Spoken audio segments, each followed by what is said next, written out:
Recovery podcast is real life stories from everyday people in recovery. From mental health issues, trauma, substance misuse, and behavioural addictions. Please visit the website www.lifeinrecovery.co.uk for links to social media and a range of books written by your podcast host, Ren Coy. Hello and welcome to the Life in Recovery podcast, episode 69. I hope you're doing well. This episode of the podcast is sponsored by Dennis Berry Life Coaching. Dennis has become a good friend of mine. He's a certified life coach who's been working with people for over 15 years all around the world. He can work with anybody, anywhere via Zoom, and he's an expert in addiction recovery and life mastery. He's been clean and sober since 2003, and he can help you with your journey through sobriety and help you to achieve inner peace, success, and fulfill your life mission, whatever that may be. If you're sick and tired of being sick and tired, and you're ready to make changes in your life, book your first free consultation by visiting www.dennisberry.com. That's DENNISBERRY.com, and use the code words Life in Recovery to get 10% off your next 3 sessions. The podcast is also sponsored by a former podcast guest and founder of sugaraddiction.com, Michael Collins, episode number 20. He's helped thousands of addicts to get and stay sober since 1985, and during that time his special passion has been to help recovering addicts who've turned to sugar after they got sober. Many recovering addicts struggle with weight gain, diabetes and other health issues that all trace back to an addictive use of sugar. In most cases, quitting sugar is even harder than quitting drugs and alcohol. If you think you might need some help with your sugar addiction, Michael is offering a free copy of his book, The Last Resort Sugar Detox Guide, to all my listeners. Just visit www.sugaraddiction.com/lifeinrecovery and download your free copy. And if you're really serious, check out his 30-day sugar-free challenge while you are there. The podcast is also sponsored by the Recovery Coach Training Academy from Helios Recovery, and this is for anyone who's interested in becoming a recovery coach. Recovery coaching is a form of strength-based, healing-centered support for persons in or seeking recovery from substance or behavioral addictions. Similar to life and business coaching, recovery coaching is a type of partnership where the person in or seeking recovery self-directs their recovery while the coach provides their expertise in supporting successful change. Recovery coaching focuses on achieving any goals that are important to the individual. Helios Recovery is offering a digital recovery coach academy and ethics training on January the 25th to 30th, 2021.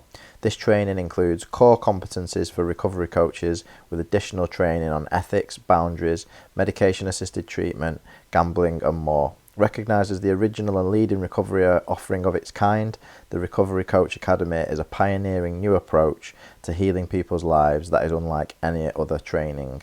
So visit www.heliosrecovery.com, that's HELIOS recovery.com, and when you register, use the code words Life in Recovery to get 10% off the package price. Now, today's guest is a good friend of mine, Charlie S. He's been on the podcast twice before. I just absolutely love talking to Charlie.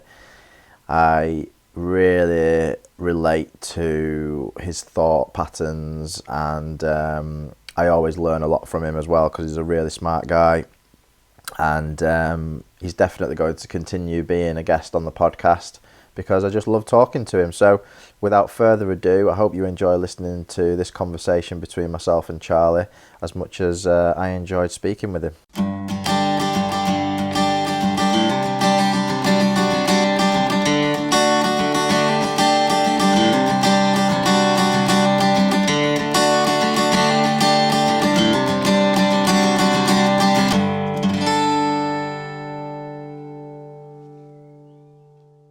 Most of it positive.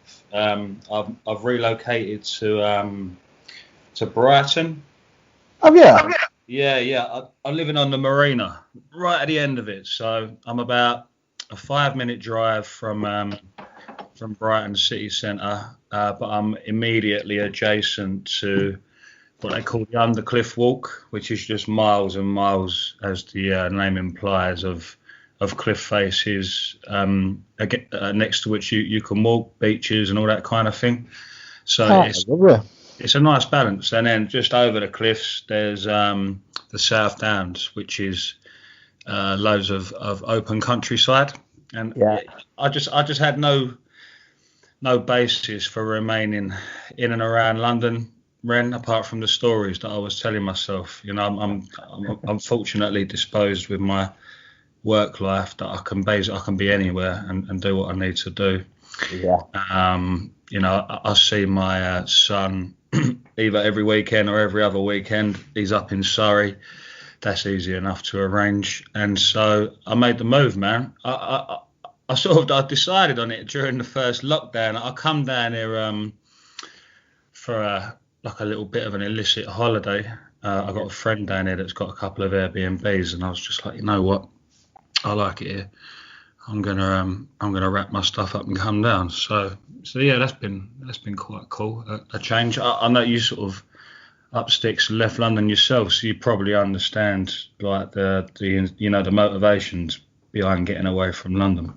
Yeah, totally. I mean, it's funny actually because I was listening to a podcast with Russell Brand today, talking to Duncan Trussell, and he was saying that he doesn't live in London anymore, and said, you know, I just couldn't do it anymore, and that was how it got for me. I was like, I love the people and I love the vibe, and you know, and the vibrancy of the place, but it's just too big and too busy and too, like, I don't know, just started to make me feel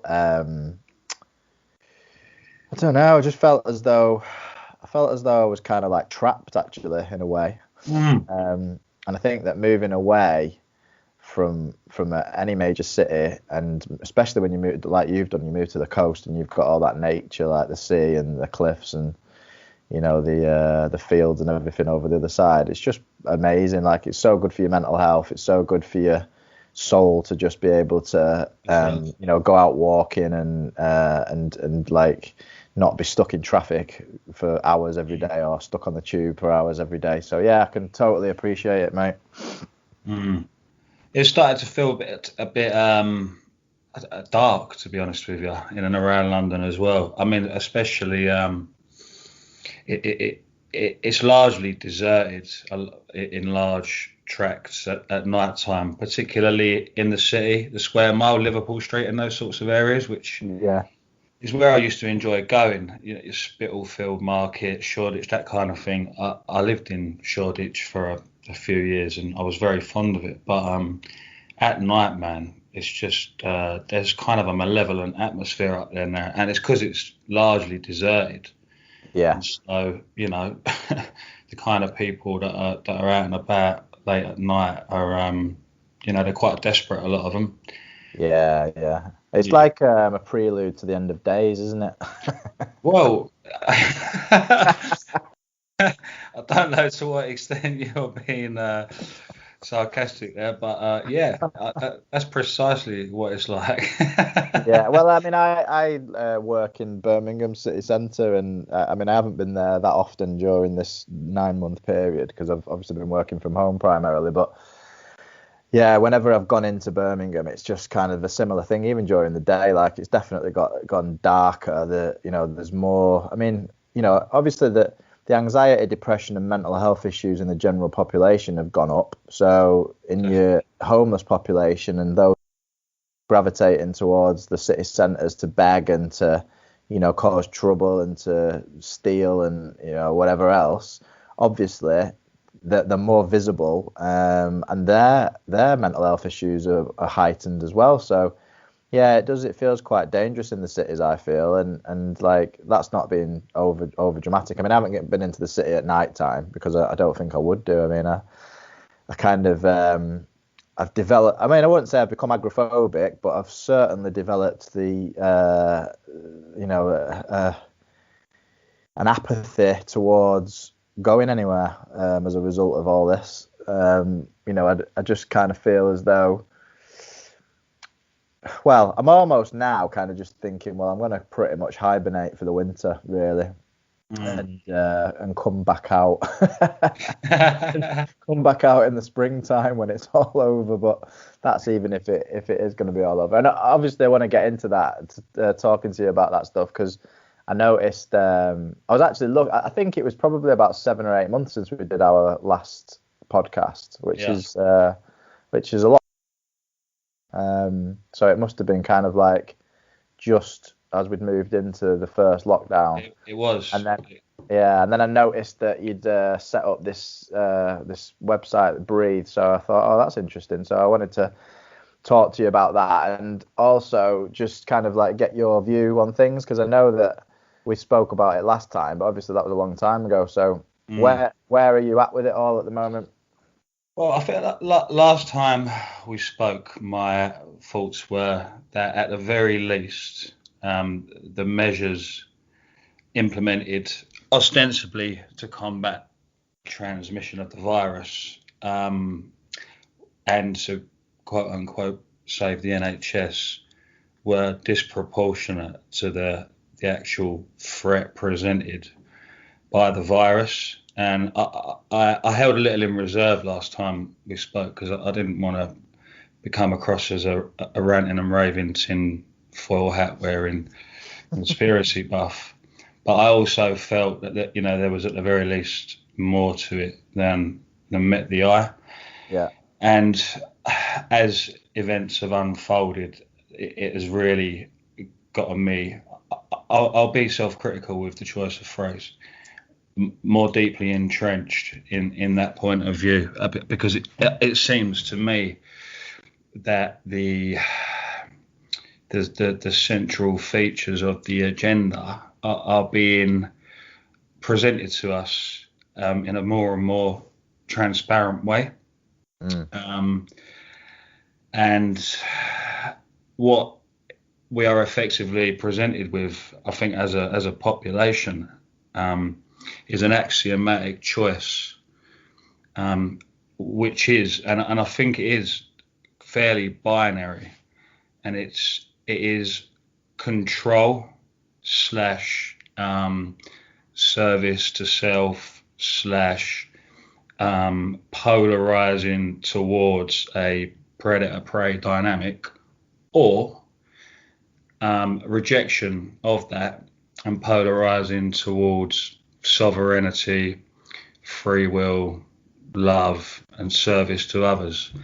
And if one looks at, for instance, the open policies of the World Economic Forum and what they have termed the Fourth Industrial Revolution, which their chairman recently defined as the fusion of our physical, biological, and digital selves, in conjunction with striving for a carbon zero footprint for human beings, and an almost, what would you say, an inviolable moratorium upon humans having any negative impacts upon the environment whatsoever, and the measures needed to achieve those ends. I don't think it is a conspiracy theory as such anymore. There's data that's been presented to us to consider, and about which we need to individually and collectively make choices.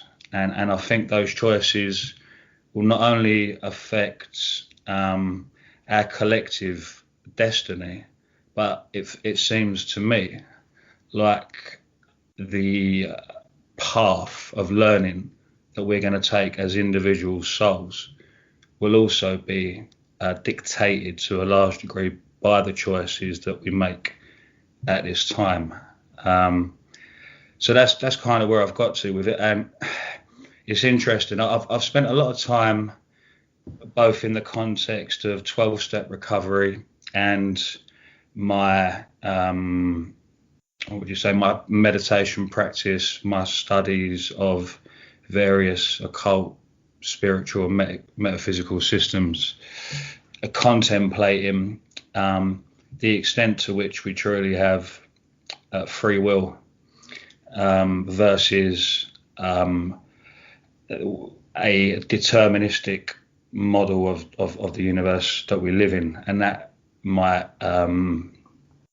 present itself in 12 steps as the idea that we've a God who is our new employer in a world that is always perfect and ought to be the way it is, or in the context of the studies I've done in meditation, say for instance within the Buddhist modality, they would talk about a phenomenon called a dependent origination, the interconnectedness of all things, such that we are where we are and things were never going to be any different. And the same could be said of our destiny going forwards. Such is the power of the karmic forces driving our decision making.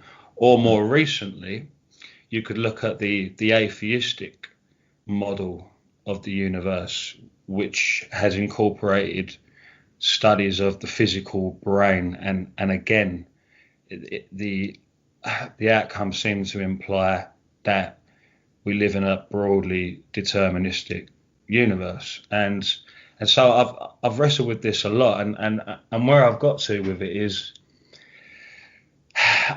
those teachings, those systems are to a large extent designed to disempower us, to deceive us into thinking that we have far less control, and I hesitate to use that term because it's loaded, over our destiny than we actually do. And the maturity in my own spiritual path has constituted taking responsibility for where I am right now, accepting that not only do I have free will, but that free will is the most valuable and arguably defining characteristic of the world that we live in, and that my job here is to work in concert with these impersonal forces to shape my destiny. And the COVID-19 policies seek to perpetuate and deepen this surrender of personal free will and responsibility to external forces that would purport to know better than we do what is best for us, and in the process, I think, steer us in a direction that certainly from a soul perspective, I would suggest is not for our well-being. So I appreciate I went off at a tangent a little bit there, but these threads are connected for me, Yeah, no, you've covered like the broad range of topics that do link into this whole situation. And I suppose that first thing I wanted to say actually is on the free will thing, is that's really struck a chord, because I've just finished this book that I've now got published, which I'm really pleased about, and the title of it is All Is One. The subtitle is The Science and Spirituality of Consciousness, and as you can imagine, it's an investigation of what science and spirituality, religion and philosophy has to say about consciousness. And just as you were speaking there, just got something up that I'd written, which was about Sir Roger Penrose, who's a physicist. Yeah. And his theory of orchestrated objective reduction theory basically provides an indeterministic approach to consciousness. So I'll just read what I wrote here. So it says, which allows for a decision-making process that in its source of origin can be random. He suggests that the quantum nature of thought vibrations allow for free will to exist in the mind. When particles are in a quantum state, they can be in many different states at once, but when the observer views those particles, they choose state. This is quantum coherence. So, when I was researching this book and when I read that, like, that makes sense to me. It makes sense that paradoxically, I think we're in a semi-deterministic Yeah. Universe whereby it's almost like, I don't know, I think cyclically the end result will always be the same. But in that cycle of your life and then the next life and the next life, I think you do have free will and you do have the opportunity to make choices. Indeed. So that's where I'm at on that. But as far as the overarching umbrella of the COVID situation and where that leaves us right now, I've got a friend of mine, and shout out to Baggy, who's probably one of my best friends, who is very similar to you in the way that he's looking at this. And he's been accused of wearing a tin hat and being a conspiracy theorist and all the rest of it. And although I've kind of stood on the fence a little bit and not really thrown my hat in the ring as to having a major opinion on it, and I've kind of just watched it unfold as it is, and I've listened to him and I've listened to other people, and now I'm obviously speaking to you about it. The bit that I can't grasp is, what is the agenda? Because it seems to me that, I look at Boris Johnson and I look at other governmental leaders, and what I see objectively is just sheer buffoonery. I don't see a man or men out there or governments. I don't see any one centralized power that is trying to, what's the best way of putting it? Like it's like an us and them thing, isn't it? It's like one conspiracy theory is that they're trying to get rid of the middle class completely, so that there'll just be an uber rich super class, and be the rest of the world who will all be on universal credit, and will kind of just be this worker class. But I can't get my head around that. So, that doesn't seem to work and to fit into the model of the way that the world is and the direction that we're moving in. So are you saying that the agenda is that we will eventually merge with technology, and that's what they're trying to push us towards, so that we don't destroy ourselves? I think that's part of it. Big picture, biggest picture, I think what we're living in is the eye of a storm, and the storm is a clash between forces. You might call it, I'd call it almost spiritual warfare, light versus dark, being my preferred term to define it, as opposed to good versus bad, because in the end it comes down to a choice, and I don't think that we could necessarily ascribe the human concepts of good and bad to those choices, but there's a clash, and we are, as I say, I think in the eye of that particular storm, where one or t'other of those forces is going to establish hegemony here, and for what I would term the dark spiritual force, hegemony necessarily manifests as control, as a deepening of the predator-prey dichotomy, of surrender of free will, of ignorance, of fear, etc., etc. Whereas, the forces of light, so to speak, would manifest as precisely the opposite of that. So we might say, well, why would they do that? And to me, it's the same as asking the question, why would we strive towards harmony? Why would we strive towards love? Why would we strive towards tolerance? You can ask that same question, and you could come up, if you go deep enough into it, with the same, well, I don't really know, actually. Why would they do that? Why would we strive towards those ideals? And I think that the two forces need one another. One can't exist without the other. They are one is as necessary as the other. And actually, I wouldn't even be too quick to condemn what I would term the dark spiritual force, because of the teaching function it performs for those who want to polarize towards light, in that it provides a juxtaposition from which you can orient yourself towards harmony and positivity and love and acceptance and all those kind of things. And without that present, I don't think that you could polarize to the same extreme as if we was in some hypothetical utopian scenario where everything was already harmonious.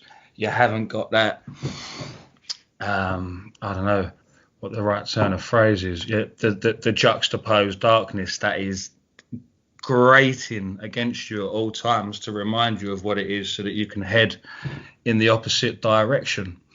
Well, so, I just want to pause you there for a second, because I think that this is a very, very good point, and the key to this is that the light can't exist without the dark. So I think that anybody that has this utopian idea that we're eventually going to reach some sort of paradise on earth where there's no longer any war, there's no longer any evil, there's no longer any hatred, that's complete fallacy. And interestingly enough, I put a post up today on my social media, and it said, God is ambiguous. It's humans that decide whether they and God are good or not.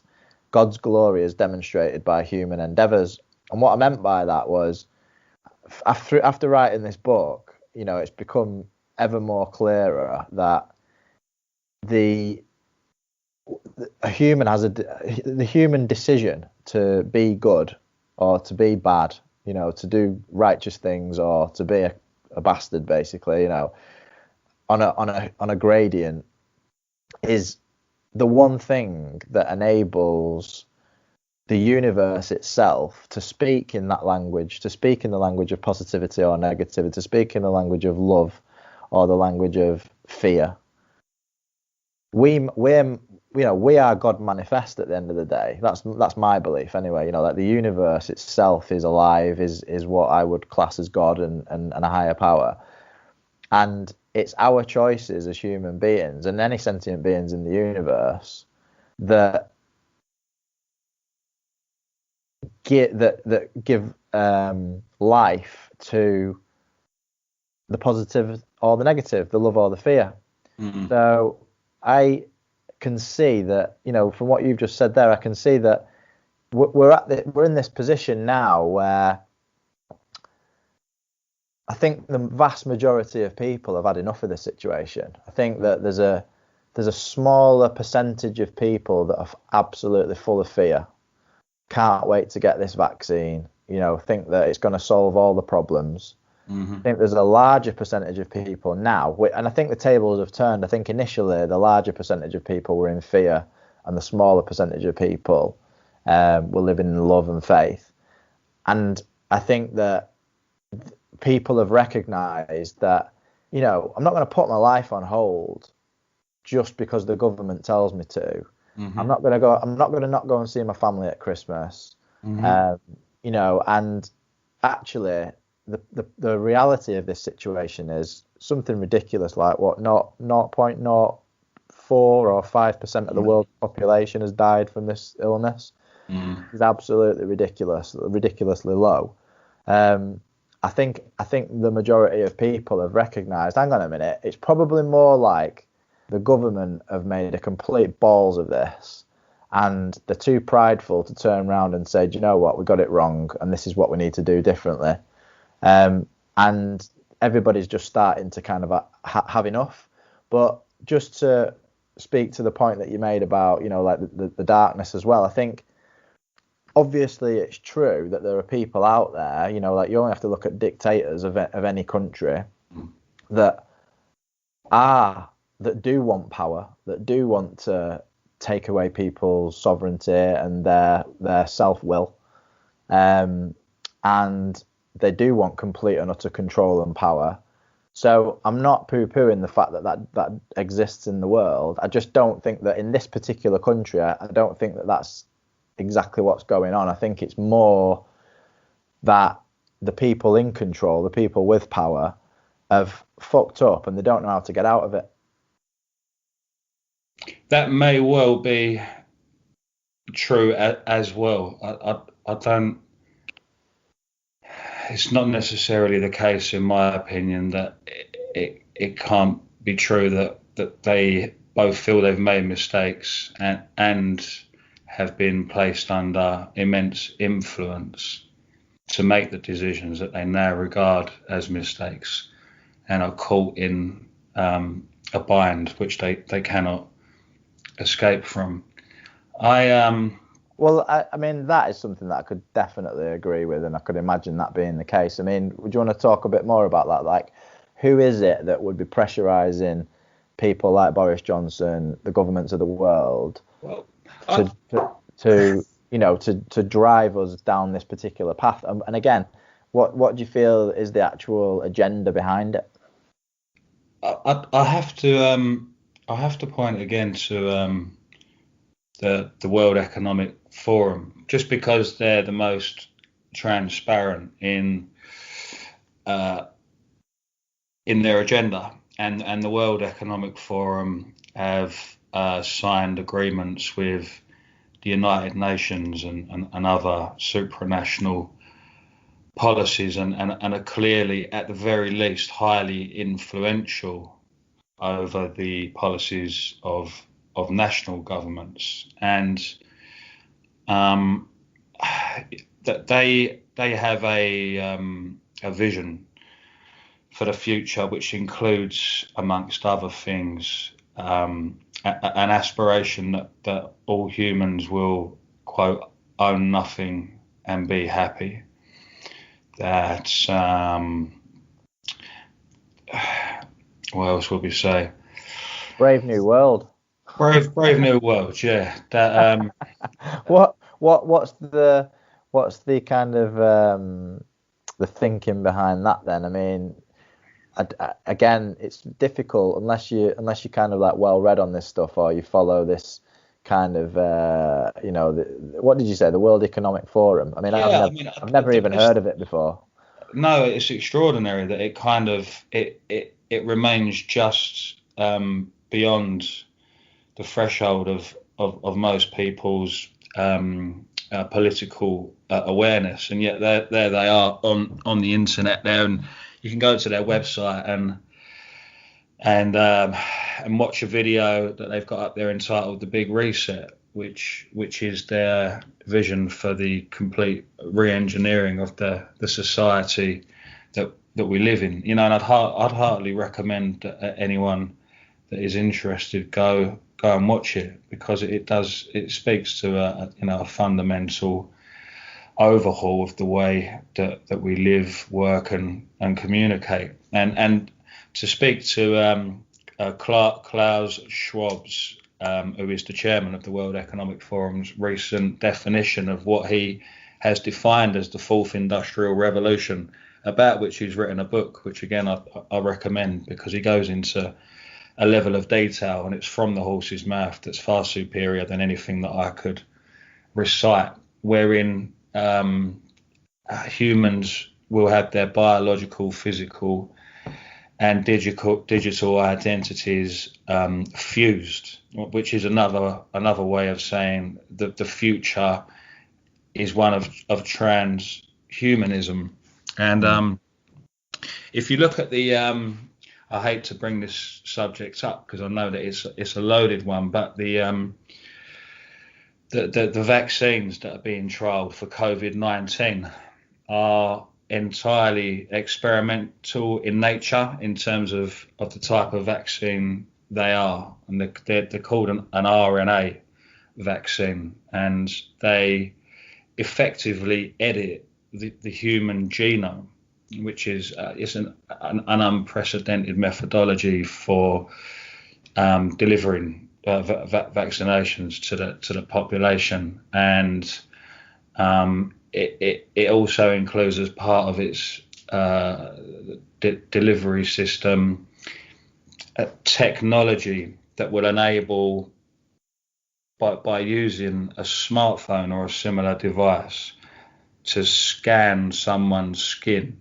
to establish what vaccinations they have had and what they haven't. And so we will quite literally be physically unified with the technological and digital realm, and that to me is it's deeply concerning, because once you're unified with the technological and digital realm in that way, the level of trust and confidence that it's necessary to invest in the corporations and government bodies that would purport to be responsible for a policy like that is tremendous, because we have to trust that same technology is not going to be capable of being influenced by technological frequencies above and beyond that which it purports to be for, i.e. to establish whether or not we've had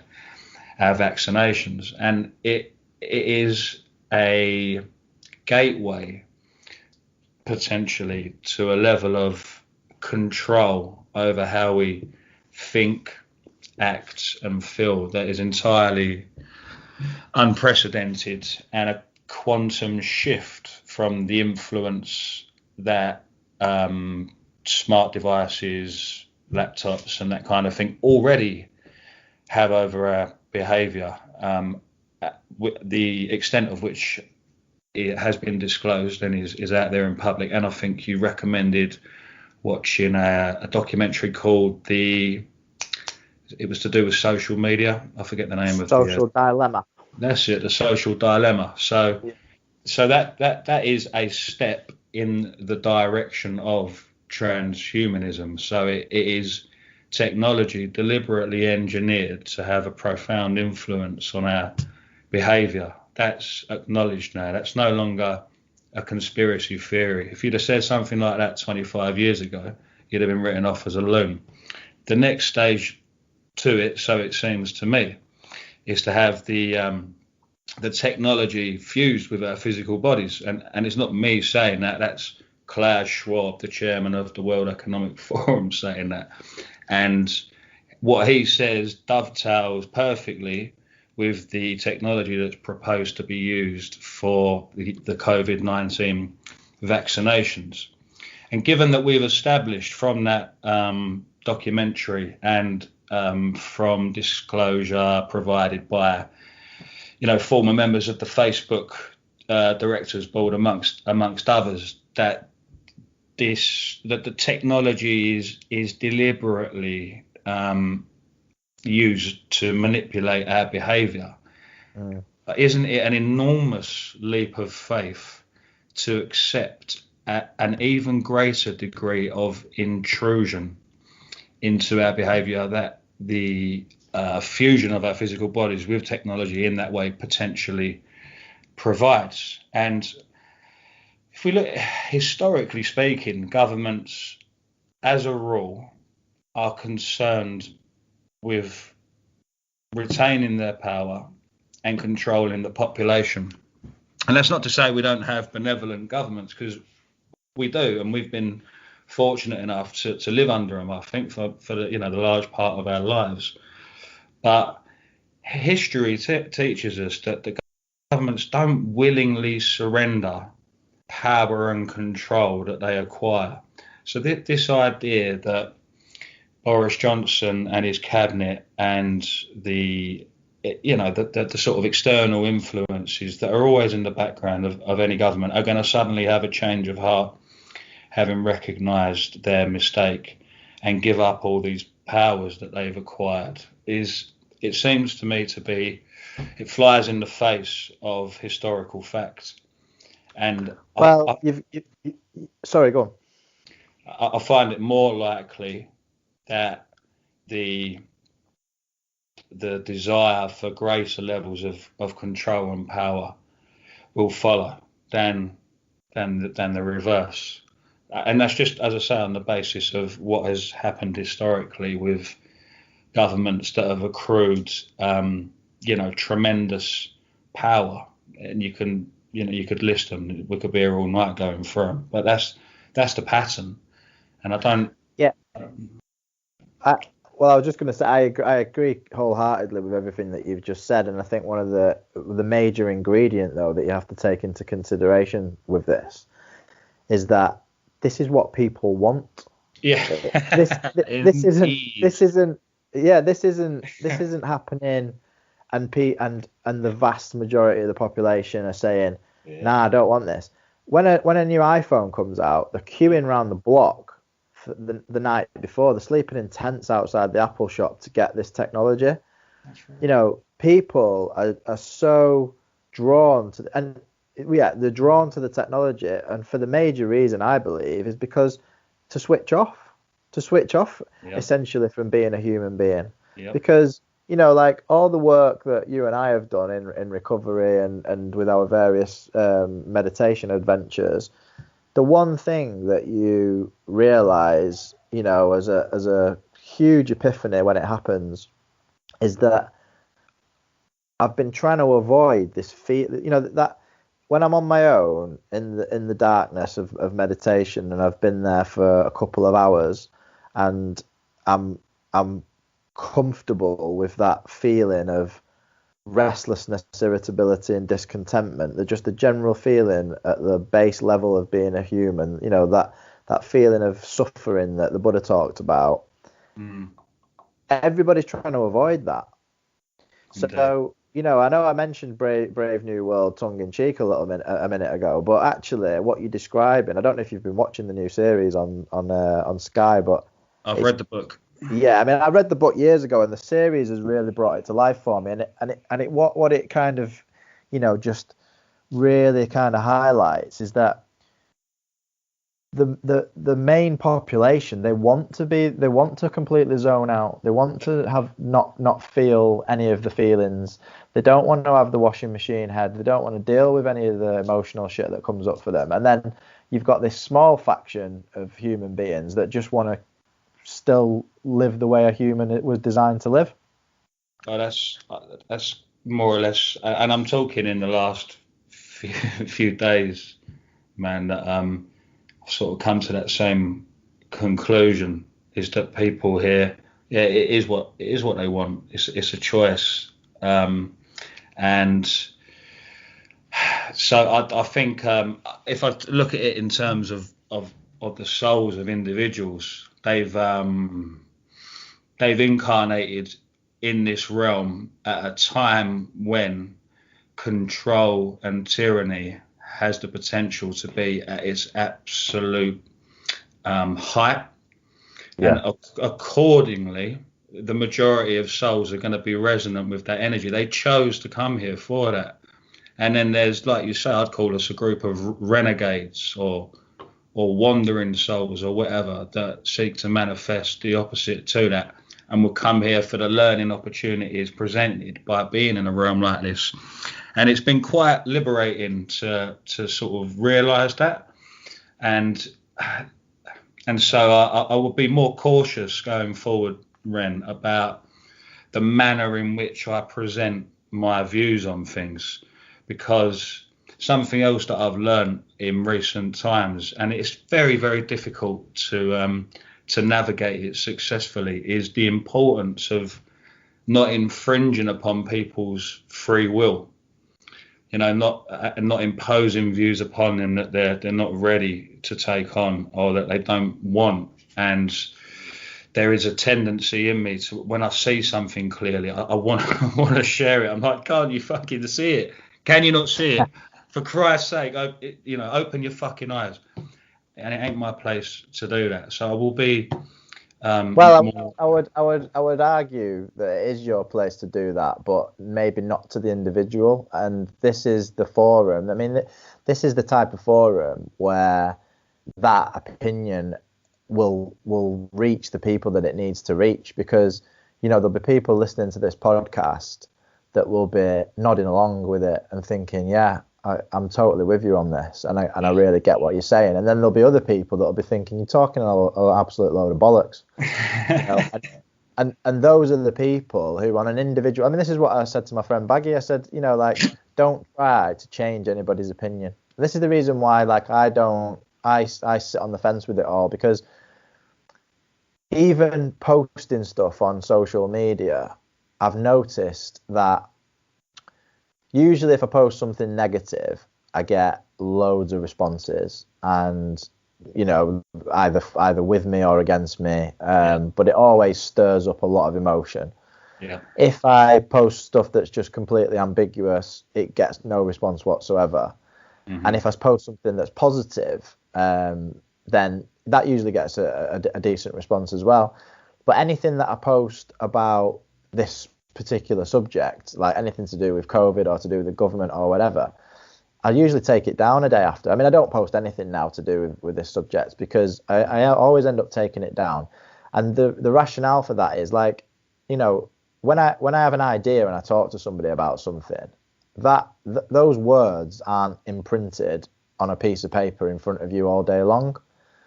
And that's what social media is. It doesn't give you an opportunity to change your mind, to rethink what you've said, because once you put it out there, you've put it out there, and Right.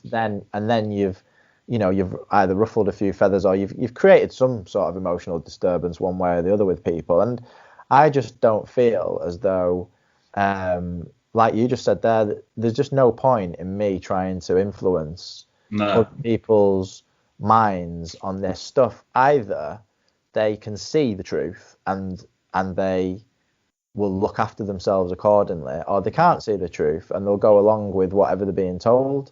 And sometimes it's very difficult to discern what the truth actually is. But the way that I deal with it on a personal level is, I recognise one of the major realizations throughout this period of the two lockdowns and in between has been, just concentrate on yourself, just work on yourself, because there's still loads of work to be done always. I fell out of my routine at one point, and I wasn't meditating in the evening, and when I was walking the dog, I had my headphones in and was just listening to podcast after podcast. I was never having any time to myself, basically, never any free time. I hadn't picked up the big book for a long time. I've started reading from the big book again. Just all these little things that I used to do that used to keep me well and sane, and not getting in the ring with all this shit with everybody. I'd started to drop a few of those things, and I was finding that I was becoming a little bit miserable, becoming a little bit negative.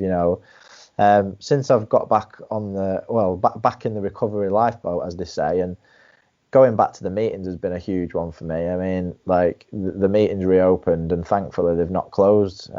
So I've been going to the live meetings. I've still been doing the Zoom meetings, and I've been really looking after myself these past kind of few weeks, and I feel so much better. I don't even feel as though, it's like I've got that kind of force field around me in the COVID situation. I don't really give a shit. I can switch on the news and listen to a little bit of it and think, nah, whatever, and switch it off again, and just keep up with what's going on.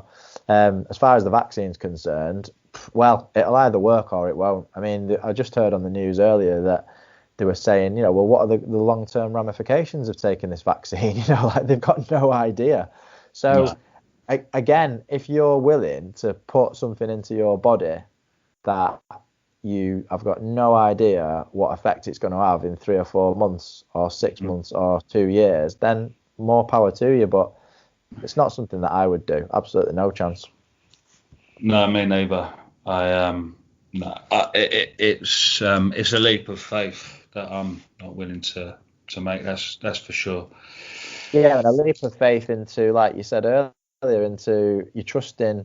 Who are you trusting? You trusting a Well, government that you can't trust. mhm, You trust in scientists that you don't know who they are. You know, you mm, trust in organisations, corporations who have got their own agendas. And these things, like, you know, like when you say, even when you use the word agenda, people think that you're a conspiracy theorist. But the truth of the matter is that these corporations, these pharmaceutical corporations, pay out billions in liable cases that yeah, vaccines have gone horribly wrong with people. So, you know, I'm not an anti-vaxxer. no, I mean, my daughter's 9 months old and she's had all the vaccines. You know, and yeah, in the same one. beginning, me and my partner, we spoke about it, and I said, I do worry. You know, I'm worried. I said, like, I do believe that there are children that have been vaccinated that, you know, that it's made them autistic, and, you know, like all sorts of things. There's definitely enough case studies to suggest Mm, these things do go wrong. But ultimately, I think that, you know, again, the positive outweighs the negative, in across the board when it comes to vaccines. So therefore, I'd rather take the chance, and we know we have taken the chance, and hopefully she'll be healthy. But when it comes to your own health, I mean, I said to my parents, like, you know, my mum's had underlying health conditions, and, you know, my dad's fairly fit, and I'm fit, and my partner's fit, and I said, I won't be taking it, but I'll understand if you take it and you want to take it, then I will understand that, you know. But who's to say that they might not, they might take it and get ill? Who knows? Like you said, I mean, a vaccine that changes your genome sounds extremely iffy to me, and I had heard that, you know. And the thing is though, you don't have enough time to research all this stuff. Like, I'd heard that anecdotally by a friend, and I thought to myself, well, that sounds iffy, but I haven't actually had the time to sit down and look into whether that is true or not. And if it is true, how do I know that what I'm reading is the truth? That's the problem these days. I tend to go as far as possible to the source material now. So rather than finding these things out through an intermediary, I'll look at the white papers of the pharmaceutical companies themselves, or the policy documentation of the World Economic Forum or the United Nations or whatever. Because if you're getting it secondhand, you know, there's as many different interpretations of a document as there are people that read them, right? Yeah, of course. And so it's always best, in to the extent that it's possible, to go direct to the source material and form your own opinion. Yeah. So that's what I tend to do. It's it's interesting, just going back to the point about sort of being mindful not to try and shove one's opinion down the throats of others in respect of these issues, or for that matter, any others. Is that there are people close to me that I haven't deliberately sought to influence for some time now, that I've spent a lot of time around, who have gradually formulated a different opinion on these matters, and I think that you can have a sort of a positive impact on people in terms of their capacity to see things clearly by keeping your mouth shut and demonstrating by your actions, you know, to live by a set of principles rather than I don't know, sort of banging the drum about a particular subject, and that if that is far more impactful, and it kind of it dovetails with the idea in AA that I was always very fond of attraction rather than promotion. Absolutely. I mean, that's been my exact experience, is that I've not in the beginning, similar to you, I was just kind of like, can you not see? Can you not see what's happening here? And I was very, very vocal. And then slowly but surely, I realized the same thing, that it was actually having a negative effect on the people around me. And slowly but surely, the family have come round to my way of thinking, which is ultimately that you just get on with your life. You know, don't worry about, you know, like, yeah, of course, wash your hands, you know, but Yeah. don't be stressing that, you know, every single place you go, oh, I'm going to get it. You know, in the beginning, it was like, we were treating it as though it was going to kill 90% of the world's population, And you know, and I think everybody had that initial fear, you know, but ultimately, as I said to you, I think last time, you know, when you're in recovery and you've had this complete revolution in the way that you think, and ultimately you have moved from a place of fear, like abject fear of everything, to a place of faith whereby, you know, you do the actions each day to hand your will and your life over to the care of your higher power, which sounds very trite to somebody who's not in recovery. But, you know, when you were drinking yourself to death and then all of a sudden you're not drinking yourself to death anymore, and you realize that this rests on doing these things, you do them, you know, and hopefully you integrate them into your life, and as I have done and you've done. And then it, you know, years later, it becomes the central point of your life. So you're not just handing over your alcoholism, you're handing over everything. And that means everything, including COVID-19, including the reaction of your family to the disease, including the reaction of the nation to the disease, including the reaction of the world to the disease, including Black Lives Matter and whatever else is going off in the world. It literally enables you to say, right, okay, well, that's none of my business. I'm going to keep myself to myself. I'm going to look after myself. I'm not going to shout my opinion from the rooftops. I'm not going to try and influence all the people around me into thinking the way that I think. I'm just going to get on with it. And when, you know, they see that I'm doing okay and that my mental health's great, I'm not full of anxiety, I'm not depressed, you know, I'm still looking forward to things that are going to happen next year that should have happened this year, they think, oh, okay, he's managing, you know, like, and it's like the ripple effect. It positively influences the people around you. And, you know, I can speak to the real sad fact about recovery itself. You know, like, I've been, as I said, I've been back to the physical meetings and I've been on the Zoom meetings all the way through, and the amount of people that have lost their heads, the amount of people that have gone back to drinking and using, and it boils down to that one simple fact of, do you have a program for living? Are you working your program on a daily basis? As one of my close friends says, I never take a day off. You know, that is all it boils down to, you know, because for all those people that had been around for years, that had been going to 6, 7, 8, 9, 10 meetings a week, but didn't have a program, they're fucked. Well, indeed. And really, it's integration, isn't it? I like you've alluded to there, my life is 10, 11 and 12. Yeah. That's just how I live. And Yeah. it's not something I do consciously anymore. It's unconscious. I get up and, man, you know, the only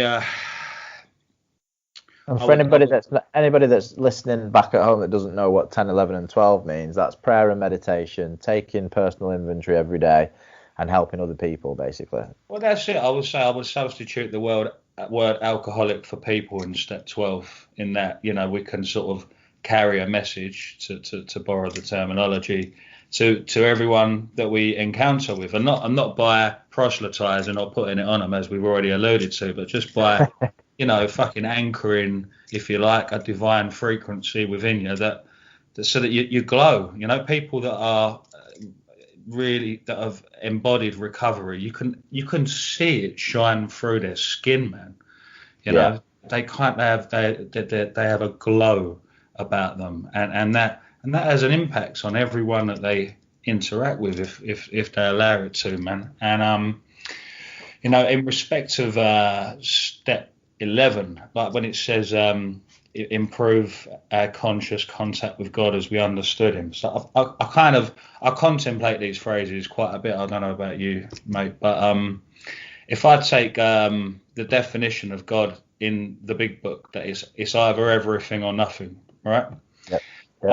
I posit everything, and I Yep. posit that improving my conscious contact with everything, i.e., the whole of creation, including myself, means to acquire greater understanding and knowledge of that creation.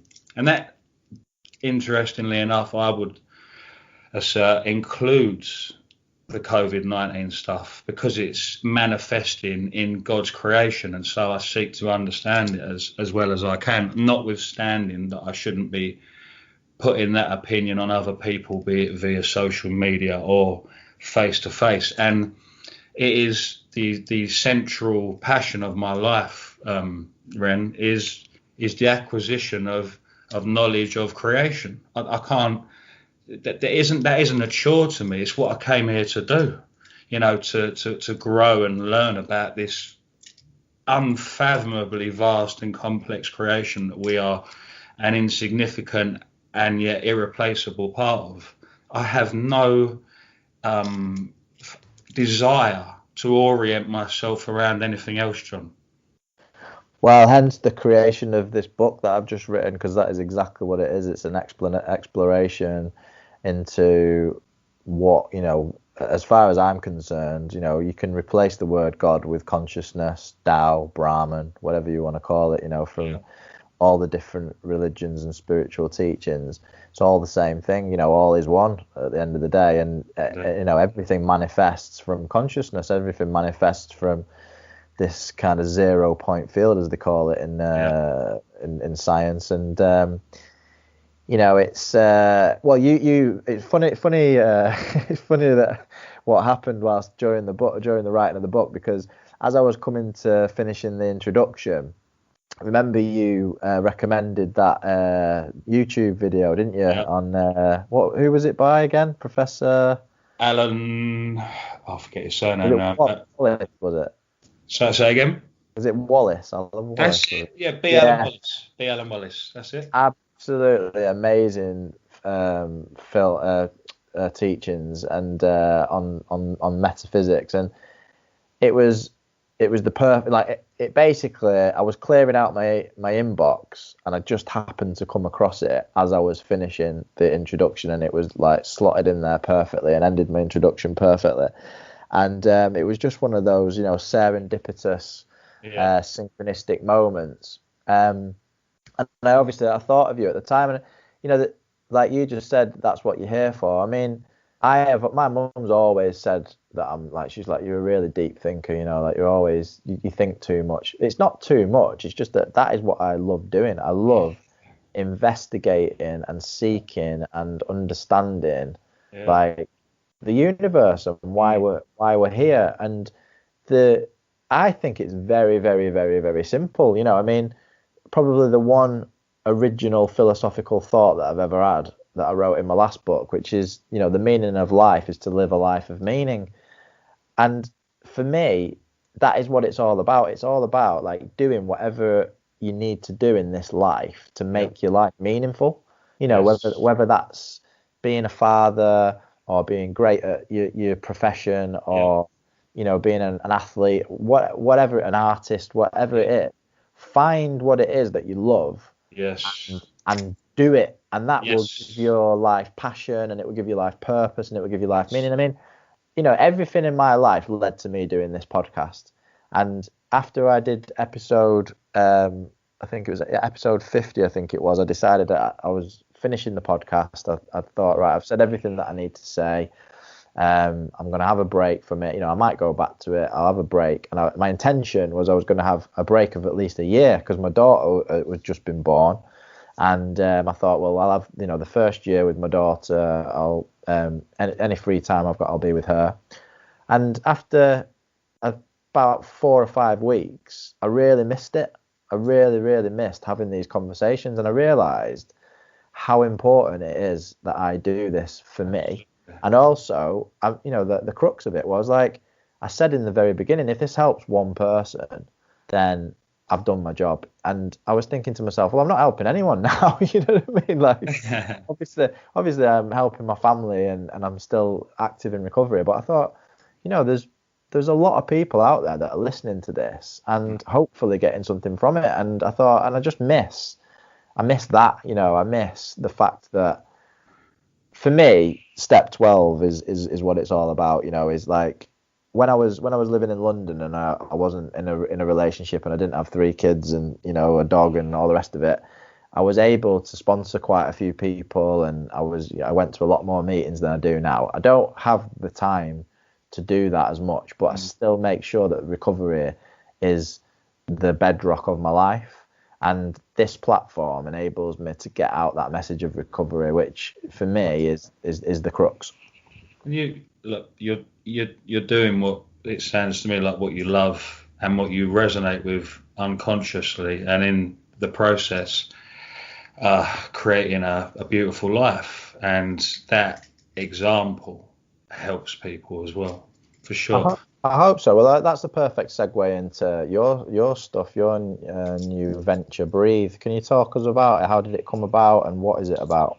Well, I suppose it would be my way of expressing myself creatively and sharing what I've learned of, you know, metaphysical, spiritual, and occult matters, and my meditation practice freely to those that are interested, in the way that you have, you know, taken up the pen and have sought to write books, several of them I might add, and I would point out as well that I certainly was inspired by your example, to go ahead and try and do something similar myself. And, you know, it's in its relatively early stages, but I've started to publish content about the subjects that are really important to me at the moment, and I'm just finishing an article at the moment on what I would define as the occult laws of free will and consent, and how they relate to what is unfolding at the moment. And I am in the process of, and I've made pretty good progress with, writing up structured courses of meditation practice, in terms of samatha or serenity / concentration practices, vipassana, and the kind of heart essence / dzogchen type practices, with some explanatory narrative going with them, and some some pre-recorded guided meditations. So as I dare say you've become accustomed to with these big projects you take on with writing books, they're a slow process where, you know, patience is required, and I just need to let it unfold at its own pace. Whereas my ego wants a result tomorrow, the reality that was, and the plaudits the following day. Yeah. Well, the best advice I can give. Sorry, go on. Well, the reality is it's going to take time. So, yeah, any advice you have, I would be glad to hear it. Well, the best advice I can give you is what somebody said to me many, many years ago when I was trying to make it as a DJ, and he said, it takes 10 years to become an overnight success. Yeah, man. and I was like, oh, brilliant. It's so true, you know. I mean, like, I've spoken to the night that I found out that the book was being published, you know, it was like a real joyous occasion for me, because I self-published the previous 4 books, and primarily, I think, in hindsight, because I wasn't confident enough really to go through the process. And I'd been offered hybrid deals before, which is basically where a publishing house will publish your book, but you have to pay something towards the kind of marketing and etc. And I'd opted not to do that, because I thought, well, when I do eventually get a book published, I want to do it properly, you know, and have it, you know, officially published. And I suppose ultimately a bit of ego, so that I can actually call myself an author, really. Sure.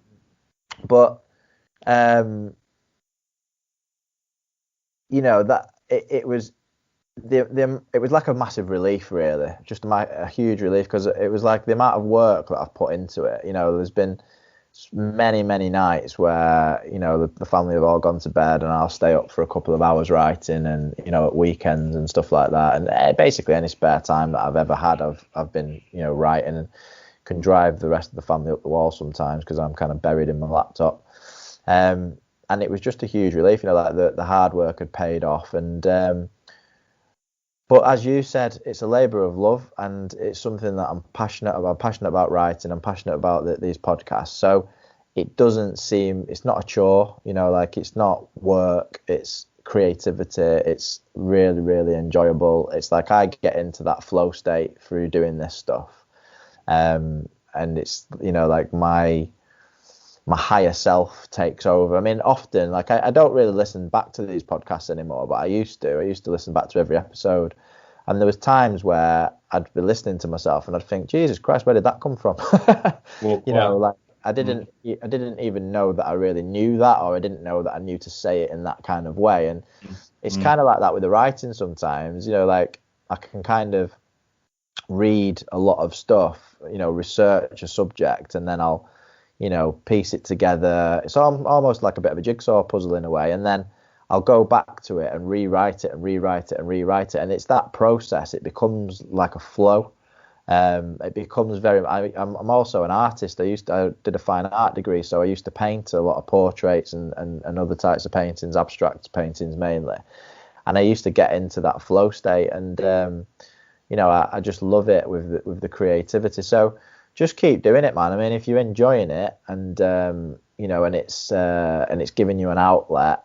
I mean, I've read a couple of things that you've written so far, and they've been really good. And I love talking to you. This is the third time you've been on the podcast, and there's a reason for that, because you know, of all the people that I've spoken to, like I really resonate with the majority of the things that you say. And even if I didn't agree with you, you know, like, although I do mainly, like, that doesn't matter. It's not about whether I agree with you or not. It's about the energy that comes in the conversation. And, you know, I think you've got that ability to, you know, put that energy into whatever you're doing. So just keep pushing it. I will. And I suppose this now is as an appropriate a time as any. If after you're published and the book's out, would you be interested in coming on the first Breathe podcast to review your book? Yeah, of course I would. That'd be awesome. Yeah, definitely. Beautiful. Yeah. And I'll send you a copy of it as well. I'll send you a copy of it like now over the next couple of days, and then you can read it. I mean, it's not going to be out now. I mean, apparently the amount of time it takes from inception to completion is around 10 to 12 months. So I'll send you a copy and you can have a read of it, and we'll be talking about it much further down the line. But lovely. Well, I must say, John, I was delighted to see the news posted up there. I thought, you richly deserved. You put a lot of effort in, and as I say, you have it inspired me to put into practice what I've learned, and to try and share the things that I love in the way that you do. And it's good stuff, man. So props to you. Man. Well, you've got a voice, at the end of the day. Like, this is the thing, is that I think that ultimately you've reached a place in your recovery where you're comfortable in your own skin. You've done enough of the work to reach that place where everybody reaches eventually, if providing they do the work, where they're comfortable and they can, think for themselves and be free with it. And I actually meant to ask you a question, with regarding to being free with it. Did you ever? How was your mum? And did you ever do the mushrooms? Yes, I did do the mushrooms, but my mum decided not to. Okay. I did the mushrooms with my brother and his girlfriend. Yeah. And I had a lovely experience, man. They were very different energy to the ayahuasca, which is, it's quite ferocious by comparison, I would say. If you like to use the archetype of Mother Ayahuasca, she's quite a fierce disciplinarian. Whereas, and I like that in a woman, Ren. Like, Whereas, the mushrooms are like your cheeky friend down the pub, man. And it was beautiful. We did it outside over Clapham Common, and marvelous experience. And that was that really. And I haven't done them since. Which just goes to show again, doesn't it, the difference between wisely selected and taken in appropriate circumstances hallucinogens versus the range of controlled substances which it is wise for us to avoid. They are poles apart, Ren. Poles apart. They certainly are, but according to Dr. Fadiman, you can't call them hallucinogens. Okay. Psychedelics is the word that you have to use apparently, because they don't create hallucinations. There is a difference, and I see it. I hear that. Yeah, the psychedelic experience. I mean, ultimately, as I've said many times on this podcast, it isn't addictive. I mean, I think that people can get addicted to the idea of wanting to do it, but physically and emotionally, it is not an addictive substance. Therefore, if you're doing it in the right setting, then you haven't got that much to worry about. I don't believe. I mean, there's a lot of disclaimers that need to go before that sentence. I.e., make sure that you've not got mental health issues, make sure that you're not taking any other drugs, make sure that, a whole manner of things. But ultimately, if you're doing it responsibly and you're doing it for spiritual and emotional and mental and physical growth, then I think that it is a beautiful tool in order to help with that. And I agree wholeheartedly of what you've just said. And mushrooms are I've only ever done it the one time, and that was when I did it in 2019, and it kind of like put all the pieces of the puzzle into place after the ayahuasca experience, if that makes sense. So there was a lot of learning through the ayahuasca therapy, and then there was just a few things that were still a little bit out of joint. And then when I did the psilocybin, it kind of relieved me of those subconscious kind of issues that were rearing their ugly head every now and then. And I think that that's the reason why I would want to do it again at some point in the future, is to just have a little bit of a reset every now and then, and I think it's good to have a massive spiritual experience with something like ayahuasca or peyote or whatever the case may be. And then it's good to also just have a fun experience sometimes, Absolutely, man. Yeah. What you said about, sorry to speak over you there, man, about the hallucinogen versus psychedelic method of describing these plants is so important, actually, and it's such an insidious description, hallucinogen, isn't it? Yeah, because it creates the idea of mental illness, doesn't it? Well, it does. Whereas the reality is, in my opinion, at least, certainly with the mushrooms, what happens to me is I go on a fun ride through the astral realms. Yeah. And the astral realms are every bit as real, quote unquote, as this, flesh and blood physical reality. Yeah. And all the mushroom does is remove the filters that are usually in place through my 5 sense human experience to be able to see these realities that are always there in the background anyway. It was unbelievable that the experience of when that barrier was removed on mushrooms, and I was in a forest at the time, and the forest it was just like everything was alive, I could see how everything was alive. And even towards the end of the trip, when I was sat in the grass and I was looking at a mushroom, the mushroom was glowing like a light bulb. And it's beautiful, isn't it? But it is beautiful. But that is actually what's happening. It's just that we can't see it. No, indeed. And also it's like, because that barrier of the ego is dissolved momentarily, it allows you to like properly process your emotions about things. I mean, I was sat in the grass when I halfway through this trip, and I had this flashback to being in a nightclub, being absolutely smashed off my face, and a load of guilt and remorse came over me, and it just flooded my body, and then it like washed out all the way from the tip of my head, out of my feet, down my toes, and out into the grass. And it was this massive unburdening of, it's okay, like, that's been and gone now. Yeah, you did go and get smashed in nightclubs. You did spend a lot of time, doing a load of illicit drugs and doing the wrong things, and that wasn't helping you.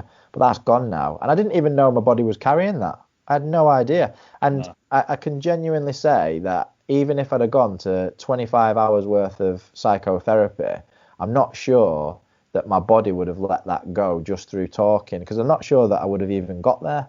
No, unlikely. I would say unlikely. It has a really a profoundly penetrating quality, doesn't it, in terms of revealing that which is unseen, unfelt, or buried beneath the threshold of conscious awareness. Yeah. That sadly, talk therapy, it certainly can't do it as quickly. I'm not saying it can't do it at all, because there are some, extraordinarily skilled therapists out there that, through the power of conversation and investigative analysis, can get there. But well, the irony is as well that those drugs were initially used in the 1970s for that specific reason, weren't they? They were brought into the psychotherapeutic environment initially, like MDMA, psilocybin, LSD, and then due to the war on drugs, Richard Nixon, he outlawed it all, and as a result of that, they then became these illicit substances that everybody used to go raving on. Well, indeed, and in the context of their emergence initially as therapeutics, one could state that the war on drugs was in fact a war on consciousness. Absolutely, yeah, definitely. I mean, ultimately, when you were talking about sovereignty earlier, you should be, once you reach adulthood, you should be able to make any decision that you want to make about what you ingest into your body, and ultimately, we should be given the facts. It should be explained. I mean, like we just were talking about there, the simple definition between a hallucinogen and a psychedelic. Mm-hmm. A psychedelic does not create hallucinations. Hallucinations are created by the mind of somebody who's crazy.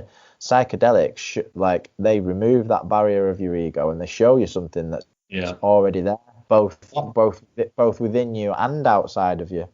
I think that the term hallucinogens has been popularised is no accident, I would suggest, Ren, and I hadn't really considered it in those terms before, but it seems to me that has been deliberately incorporated in our lexicon, such that anyone that approaches these plants already has a sort of preconceived idea of what is involved, and it's not a positive one, generally speaking, is it?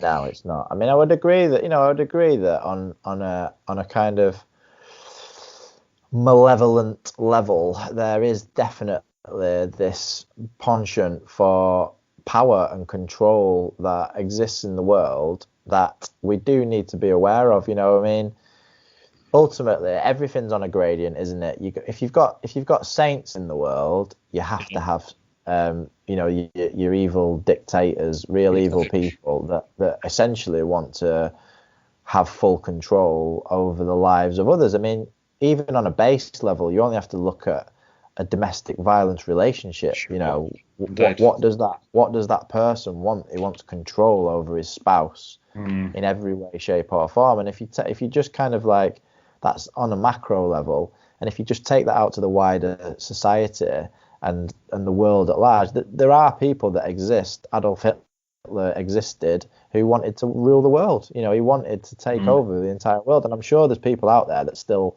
have that desire. So sure. To say that it's a conspiracy and that's not real is definitely not true. It's naive. It's naive or ignorant. It is naive, definitely. I think though that because that question and that conversation is so big and so daunting and so, it even makes me just want to bury my head in the sand and just not think about it. Like the answer from my perspective, as I said earlier on, is just to concentrate on yourself. I mean, yourself as a project is a big enough one, because I can be a complete arsehole at the best of times. Even now, like, I can be a horrible person sometimes. I can say horrible things to people that I love. I can do horrible things to myself sometimes. Like, I don't look after myself the best way, and that is one of the things that I'm very, very keen to do as I progress through my life, is to gradually just get better. Is to gradually, like, I could always be doing a bit more exercise. I could, yoga. I used to do yoga quite regularly. I haven't done that for years. There's all these things that I know that work much better for me that I don't do. And there's things that I do that I shouldn't, like I talk all the time about eating sugar, eating chocolate. I still do that. I don't do it as much as I used to, but if I'm feeling a bit off, that's the first thing I gravitate towards is a bag of chocolate. And people might listen to this and say, oh well, if that's the only problem that you've got, but the road gets narrower as you go through this journey of recovery. Like the road does get narrower, and all the things that you used to do to comfort yourself, you can't get away with those things anymore, because it's like watching porn, for example. That doesn't work for me anymore. Like, I can't. For me, if I watch porn, I feel like I'm cheating, basically. Like, it's satanic, man. The energy that is in pornography is so dark. Yes, it is. I cannot consume it anymore. And as I said to you in the last but one podcast we did together, I have had my issues with compulsive sexual behaviour, and still do at times. But never porn, man. Just the energy of it is horrific. It's so dark, man. It's so dark. Well, it is, and I've been very fortunate that I've never become addicted to it. I mean, I've had friends that that used to just consume it like hours after hours after hours, and that's never been my experience. But I get the way that it can hook you in, like anything. I mean, ultimately, all it really boils down to is what ticks your dopamine boxes. The reward center in your brain is like, for me, alcohol did that. Ecstasy did that. Cannabis didn't, for example. Cocaine, I could kind of take it or leave it. When it came to sex, I was very much like, it had to be with a person. I would never pay for it. I had to essentially kind of prove to myself that I could get what I wanted on a physical level. And and that was an addiction for many, many years. But now, it isn't that, obviously I've changed as a person because I don't do that anymore. But it's about self-awareness and self-love. Like, I realise and have realised, for the last few years since I've moved up here to the Midlands and been with my partner, that at the end of the day, like, I don't know, whatever I was looking for out there with somebody else, I will never ever get it, because I've got what I want in my relationship now. It's just about how I behave in the relationship. It's not to do with how the other person behaves. It's about how do I conduct myself, and how do I, ultimately, I will only start thinking about leaving the relationship or looking elsewhere if I'm not doing the things I need to do for the relationship. So the buck always stops with me. Quite. Agreed. It always comes back to number one, doesn't it? It always does. And, at the end of the day, like, we're human beings. Then it's not as if you're not going to be sexually attracted to other people. Of course you are. But it's about, and this is where the free will element of it comes in. I mean, nothing could be more pertinent when it comes to free will for me than when it comes to this. I know that I've got a decision. I can make a decision as to whether I flirt with another person, I don't know, text another person, make advances towards another person, whatever the case may be. I know that is within my power, and I choose not to do that. I just choose not to do that. And in the past, I chose to do it. I let my desire get the better of me, and I chose to do those things, and all it ever did was cause me misery. quite. I went for a phase a few months back now, and I may have mentioned it to you on a telephone conversation we had, or at least I don't know, You did. implied it was going on. But I got interested in game with a capital G. Yeah. Which you probably know it well enough, but for anyone that doesn't, it's a kind of tried and tested set of seduction techniques that deliberately trigger women in certain ways that are in accordance with various sociological and biological axiomatic truths in terms of the way we behave individually and as groups. So it was, to put it bluntly, extraordinarily manipulative and self-centered and intoxicating, because I have enough self-awareness and am present enough in the moment to be able to deploy these techniques in real time as the circumstances demand, if I am to get what I want to get at the end of it. And it's something I needed to go through, just to get over the idea that there is some satisfaction to be wrested, as you've alluded to, outside of myself via conquest or dominance, because that's what it boiled down to, and I've explored that in other areas, in business, money, the way that I present myself to the world, being Jack the Lad, blah, blah, blah. I hadn't really done it in the arena of, interactions with the opposite sex. And in the final analysis, man, it just left me hollow, and Christ almighty, and empty and riddled with guilt. Because what I realised it involved is it was tantamount, and I'm getting really honest here, but it was tantamount to narcissistic abuse, because it relies upon the deliberate triggering of negative emotions that create a dependence loop, or a desire for that which cannot be easily obtained.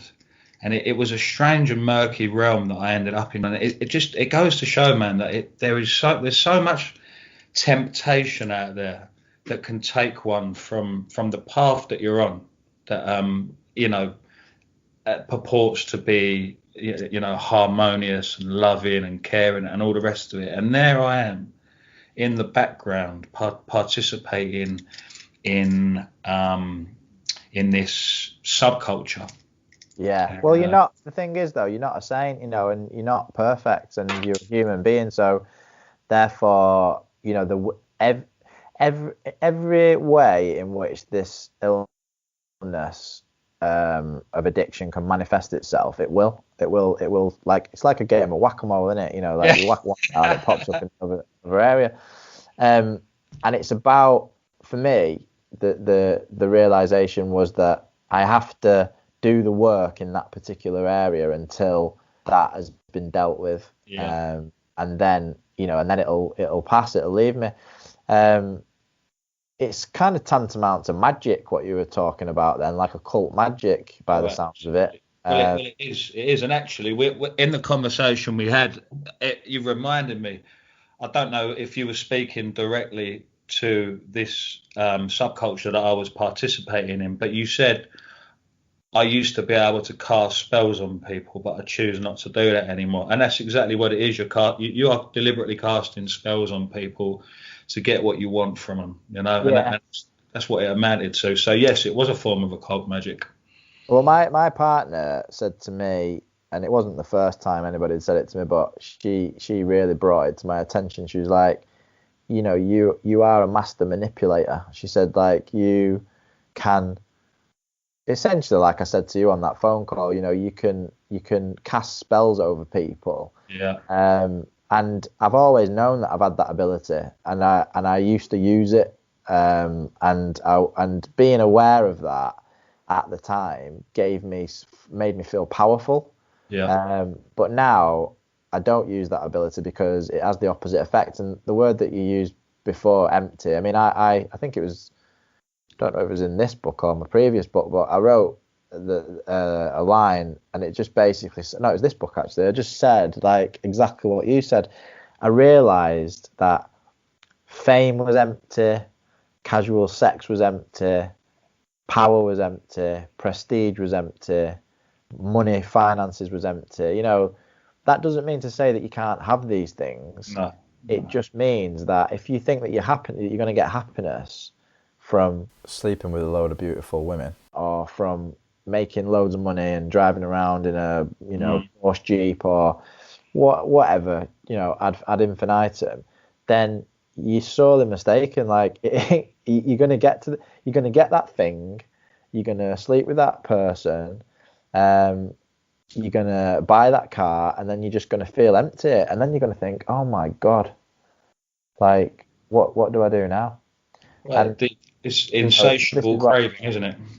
Yeah, this is why we say it's an inside job, don't we? And even that's got its pitfalls, because then you can become, you can feel like you're going to become addicted to, being a spiritual guru or being like the world's best meditator or, whatever it is that's floating your boat at that time. And again, it all just boils down to like just working on yourself, trying to keep things in moderation as best as you possibly can, like not going too far one way or the other. That's how it is for me anyway. I'm not saying that's how it is. Man. Do you know, I think I've finally gotten over wanting to be the big monkey at the front of the room, Ren. I'm happy enough to participate, Yeah, well, and you can sum that up as well, can't you, just by saying it's not about you. It's not How about dare you imply something like that. I know, it's just about being of service, isn't it, really? Like, man, I always try to remind myself I'm just a bog standard alcoholic who was saved by a 12-step program and by the people in the rooms. And the minute that I start to think that I'm better than anybody else, or that I'm kind of, need to be inflated, have my ego inflated, or just, I actually, do you know what, Charlie? I hate it when, if I ever sense that somebody is revering me as though I'm something more than I am, I absolutely hate that. Like, sometimes, like, for example, if somebody knows that I do this podcast and, and they think it's, I don't know, they might think it's something special or whatever.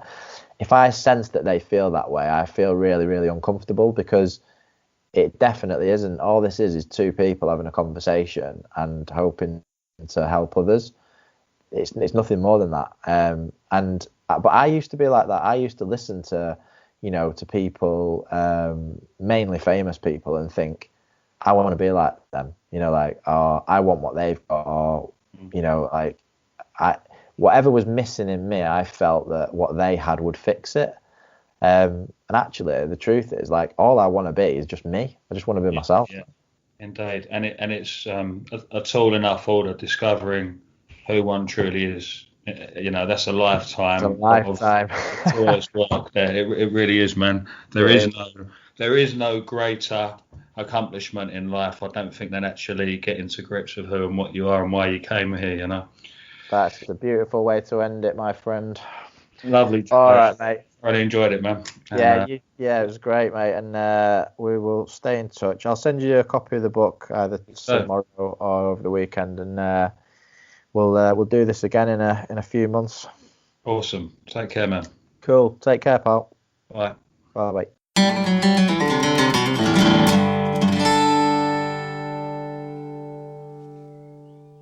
Thanks very much for listening, and if you've been affected by any of the subjects discussed in the podcast, check out the links underneath the podcast description for a range of mutual aid organisations, and also don't forget to check out www.lifeinrecovery.co.uk for all my books and social media links.